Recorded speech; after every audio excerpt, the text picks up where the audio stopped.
নজর রাখবো পরবর্তী সংবাদে। এই মুহূর্তে অসমের দিকে নজর রাখতে হয়। অসম সরকার বিশেষ বিজ্ঞপ্তি জারি করেছে, বিশেষ করে যারা সরকারি কর্মচারীরা রয়েছেন তাদের জন্য। নাবালক শিশুদেরকে এবার মানুষ করার জন্য 730 দিনের ছুটি পাবেন তারা। সম্প্রতি রাজ্য মন্ত্রিসভায় এই সিদ্ধান্ত গৃহীত হয়েছে এবং তারপরই বিজ্ঞপ্তি প্রকাশ করা হয়েছে। মহিলা কর্মীদের পাশাপাশি একই সঙ্গে পুরুষ কর্মীরাও এই সুবিধা পাবেন।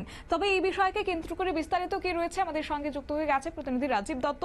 রাজীব, অসম সরকারের এই সিদ্ধান্ত কেন এবং কি কি থাকছে আগামী দিনে, যেহেতু নাবালকদেরকে মানুষ করার চিন্তা ভাবনা করা হচ্ছে, কি রয়েছে বিস্তারিত? বহুদিন ধরে অসম সরকারের কর্মচারীরা দাবি করে আসছিলেন যে চাইল্ড কেয়ার লিভ বাড়ানো হোক। এই দাবি কিন্তু ছিল, অসম সরকারও তারা প্রতিশ্রুতিও দিয়েছিল যে তারা এটা নিয়ে ভাবনা চিন্তা করবে। তো কয়েকদিন আগে কিন্তু মন্ত্রিসভার বৈঠকে সিদ্ধান্ত হয়েছিল, কিন্তু এটা বিজ্ঞপ্তি আকারেও কিন্তু প্রকাশ হয়ে গেল। তো এটা কার্যকরী হয়ে গেল। যেটা হচ্ছে চাইল্ড কেয়ার লিভ হিসেবে যেটা বলা হচ্ছে, নাবালক ও প্রতিবন্ধী শিশুদের মানুষ করার জন্য মহিলারা পাশাপাশি পুরুষ, যদি মাতৃহীন কোনো শিশু থাকে সেক্ষেত্রে যিনি বাবা পালন করেন বা ছেলে বা মেয়েকে, তারাও এই ছুটিটা পাবেন। কতদিনের ছুটি? 2 বছর ছুটি পাবেন তারা, বেতন সহ। সরকারি মানে যে বেতন, সে বেতন সহ 2 বছর ছুটি পাবেন, অর্থাৎ 730 দিন তারা ছুটি পাবেন। যেটা বলা হচ্ছে যে এই ছুটিটা কি একসঙ্গে পাবেন না একসঙ্গে পাবেন না, এই ছুটিটা স্টেপ বাই স্টেপ ধাপে ধাপে পাবেন। বিভিন্ন যে সরকারি ভাবে যে বিজ্ঞপ্তি বলা হয়েছে, বিভিন্ন সময় ধাপ অনুযায়ী পাবেন। মিনিমাম হচ্ছে মানে 5 দিনের ছুটি পাবেন, অর্থাৎ ছুটি নিতে গেলে মিনিমাম 5 দিন নিতে হবে। এটা হচ্ছে যে রুলসটা ছিল, যেটা রুলসটা ফ্রেম করা হয়েছে, যে Assam state government employees child care leave rules 2025। এতে যেটা বলা হচ্ছে যে বয়সে, যদি বলে যে বয়সের ক্ষেত্রে কতটা, তো 18 বছরের নিচে যারা নাবালক, অর্থাৎ 18 বছর বয়স হলে সাবালক, অর্থাৎ 18 বছরের নিচে পর্যন্ত বয়স হলে সেই সমস্ত মানে মা বা বাবারা যারা ছেলেকে মানুষ করছেন, মা নেই এরকম, তারা এই সুযোগটা পাবেন। অর্থাৎ আর যারা প্রতিবন্ধী, যে সমস্ত অর্থাৎ প্রতিবন্ধীদের ক্ষেত্রে সারা জীবন ছুটিটা পাবেন, যতদিন তিনি সরকারি চাকরি করবেন, অর্থাৎ 2 বছর ছুটিটা সারা জীবন তিনি নিতে পারবেন। তো অসম সরকার অত্যন্ত একটা গুরুত্বপূর্ণ সিদ্ধান্ত নিয়েছে।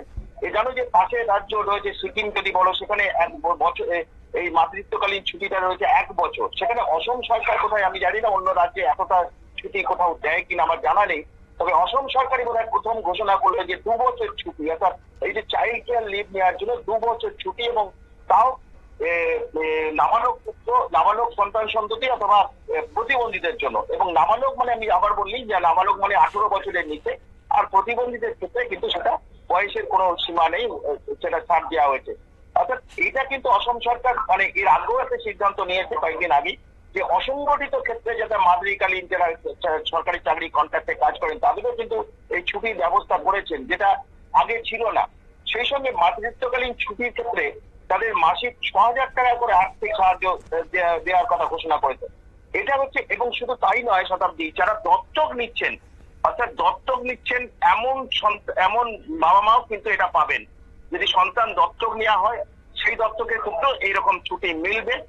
আর যেটা তার সঙ্গে বলা হচ্ছে যে এটা কিন্তু কেন করা হচ্ছে, যে অসমের রাজ্য সরকার যেটা বলা হচ্ছে যে এই যে চালু করা হলো, 2 বছর ছুটি দেওয়া হলো, এটা কাজে উৎসাহিত বাড়বে, কাজে ফাঁকি দেওয়ার একটা প্রবণতা বাড়বে। সরকারি কর্মচারীদের উৎসাহিত করতে এই ধরনের পরিকল্পনা বলে দাবি করা হচ্ছে অসম সরকারের পক্ষ থেকে।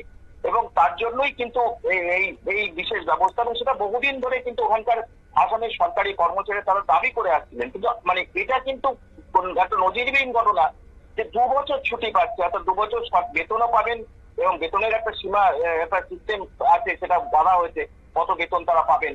এবং কিন্তু তার সঙ্গে এটাও কিন্তু পরিষ্কার করে দেওয়া হয়েছে যে এই 2 বছর ছুটিটা কিন্তু একসঙ্গে পাবেন না, কিন্তু ধাপে ধাপে ধাপে ধাপে পাবেন। কারণ আবার প্রতিবন্ধীদের ক্ষেত্রে সারা জীবন ধরে তারা এই ছুটি নিতে পারে। কিন্তু 18 বছর বয়স সন্তান সন্ততি, 18 বছর বয়স নাবালকদের ক্ষেত্রে সেটা কিন্তু 18 বছরের নিচে। যেহেতু 18 বছর নাবালক পর সাবালক হয়ে যেতে, 18 বছরে হইলে তখন আর পাবেন না। অর্থাৎ একটা নজিরবিহীন একটা পদক্ষেপ কিন্তু আসামের মন্ত্রিসভা নিয়েছে, এবং সেটা বিজ্ঞপ্তিও জারি হয়ে গেল। অসম সরকার আজ থেকে এটা কিন্তু বিজ্ঞপ্তি আকারে জারি করে ইমপ্লিমেন্ট করে দিয়েছে। ধন্যবাদ। আপনারা শুনলেন, অর্থাৎ ইতিমধ্যেই অসম সরকারের এই বিজ্ঞপ্তি ঘোষণা করা হয়েছে এবং সে সঙ্গে মহিলাদের পাশাপাশি যারা মাতৃহীন শিশু রয়েছে তাদের ক্ষেত্রেও সেই ছুটিটা পাবেন সরকারি কর্মচারীরা, এবং অসম সরকারের এই সিদ্ধান্তকে সর্বত্রই সাধুবাদ জানাচ্ছেন। নিয়ে নিচ্ছে ছোট্ট একটি বিজ্ঞাপন বিরতি, সঙ্গে থাকুন।